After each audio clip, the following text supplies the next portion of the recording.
Assalamualaikum warahmatullahi wabarakatuh. Halo semuanya, kembali lagi dengan Ruby. Di video ini kita akan membahas tentang memori eksternal. Untuk lebih lanjutnya, mari simak video ini sampai akhir.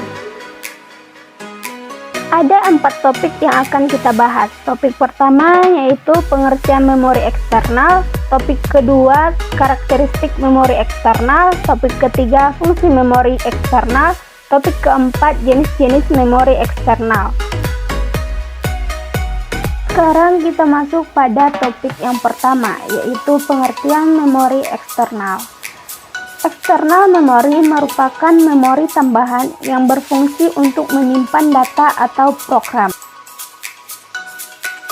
Eksternal memori menyimpan data dalam media fisik berbentuk kaset atau disk agar tetap mengaliri transistor sehingga tetap dapat menyimpan data. Eksternal memori juga disebut memori eksternal, yaitu perangkat keras untuk melakukan operasi penulisan, pembacaan, dan penyimpanan data di luar memori utama. Konsep dasar eksternal memori adalah menyimpan data baik pada saat komputer aktif ataupun tidak. Eksternal memori mempunyai 2 tujuan utama, yaitu sebagai penyimpan permanen untuk membantu fungsi RAM dan untuk mendapatkan memori murah yang berkapasitas tinggi bagi penggunaan jangka panjang. Ada yang tahu tidak mengapa kita memerlukan memori eksternal?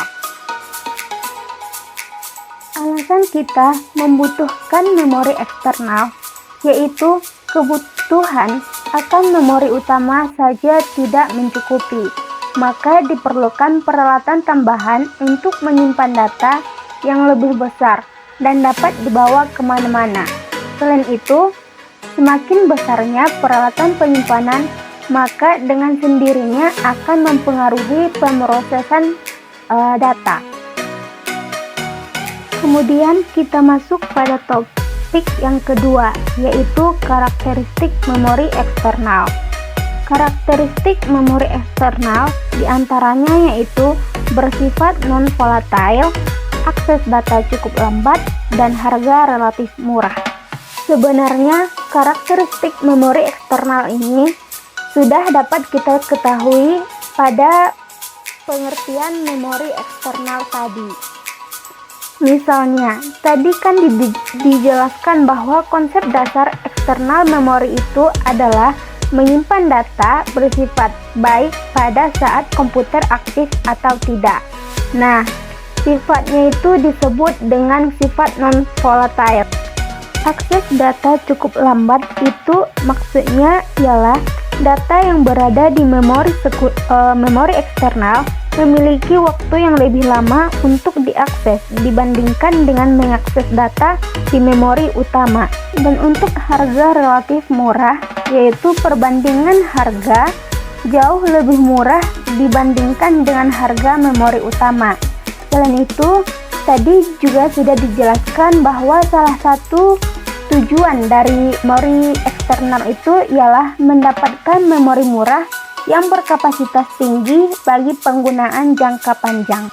Selain itu, juga masih ada karakteristik memori eksternal, yaitu tidak terhubung langsung dengan bus CPU. Maka nantinya membutuhkan perantara yang diberi nama NOR bit, di mana nantinya NOR bit ini bertugas mengendalikan atau menangani komunikasi antara CPU dengan memori eksternal. Topik yang ketiga yaitu fungsi memori eksternal. Fungsi memori eksternal diantaranya yaitu menyimpan data secara permanen, menyimpan program yang belum dieksekusi prosesor, dan digunakan sebagai memori virtual. Menyimpan data secara permanen maksudnya ialah data tidak akan hilang walaupun komputer dimatikan. Kemudian menyimpan program yang belum dieksekusi prosesor, maksudnya jika sebuah program ingin dieksekusi oleh prosesor, program tersebut dibaca dari disk, lalu diletakkan di memori utama komputer untuk selanjutnya dieksekusi oleh prosesor menjadi proses.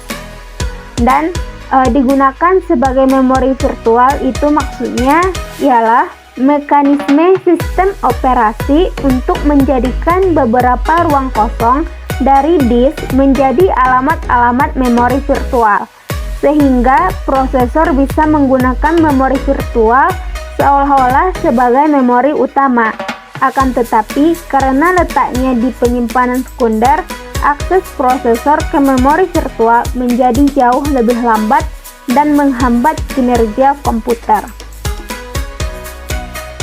Topik yang keempat yaitu jenis memori eksternal. Jenis memori eksternal ini dibedakan menjadi dua, yaitu berdasarkan jenis akses data dan berdasarkan karakteristik bahannya. Berdasarkan jenis akses datanya yaitu terdiri dari DASD atau Direct Access Storage Device dan SASD atau Sequential Access Storage Device. Untuk yang berdasarkan karakteristik bahannya yaitu terdiri dari punched card, magnetic disk, optical disk, dan magnetic tape. DASD atau Direct Access Storage Device ialah jenis memori di mana ia mempunyai akses langsung terhadap data. Contohnya yaitu magnetic seperti floppy disk dan hard disk. Kemudian removable hard disk seperti zip disk dan flash disk. Dan yang ketiga yaitu optical disk. Gambar-gambar tersebut merupakan bentuk dari jenis-jenis memori tersebut. Kemudian SASD atau Sequential Access Storage Device adalah jenis memori yang akses datanya secara tidak langsung atau berurutan, seperti pita magnetik. Dan bentuk dari pita magnetik ini ialah dapat dilihat pada gambar yang tertera pada layar. Punched card merupakan kartu kecil berisi lubang-lubang yang menggambarkan berbagai instruksi atau data. Kartu ini dibaca melalui punch card reader yang sudah tidak digunakan lagi sejak tahun 1979. Magnetic disk merupakan disk yang terbuat dari bahan yang bersifat magnetik, contohnya floppy dan hard disk. Optical disk terbuat dari bahan-bahan optik seperti dari resin atau polikarbonat dan dilapisi permukaan yang sangat reflektif seperti aluminium, contohnya itu CD dan DVD. Magnetic tape merupakan magnetik yang terbuat dari bahan yang bersifat magnetik tetapi berbentuk pita, seperti halnya pita kaset dan tape recorder. Bentuk dari pita kaset dan tape recorder tersebut bisa diperhatikan pada gambar yang tertera pada layar. Itulah pembahasan mengenai eksternal memori. Nah, bagaimana? Apakah kawan-kawan semua sudah mengerti? Semoga video ini dapat bermanfaat dan menambah wawasan dari teman-teman semuanya. Mungkin itu saja yang dapat saya sampaikan. Kurang dan lebihnya saya mohon maaf. Assalamualaikum warahmatullahi wabarakatuh.